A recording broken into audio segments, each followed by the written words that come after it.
శాసనసభ్యులు శ్రీ నల్లమిల్లి మూలారెడ్డి గారు.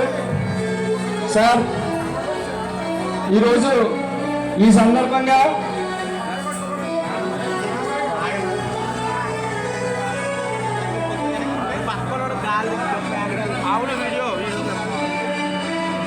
ఈరోజు వరలక్ష్మి వ్రతం సందర్భంగా శ్రీ నల్లమిల్లి మూలారెడ్డి గారు, ప్రీతం శాసనసభ్యులు నల్లమిల్లి మూలారెడ్డి గారు, వారి సతీమణి శ్రీ మహాలక్ష్మి గారు, నల్లమిల్లి రామకృష్ణారెడ్డి గారు, సారీ ఆయన పేరు కూడా కలుపుకోవాలని అలా దేవుడు శాసిస్తున్నాడు, కంగారు పడకండి. నల్లమిల్లి రామకృష్ణారెడ్డి గారు మరియు వారి సతీమణి మహాలక్ష్మి గారు వారు సతీ సమేతంగా ఈ యొక్క కార్యక్రమానికి వచ్చేసి మొక్కుపై తీర్చుకునే కార్యక్రమంలో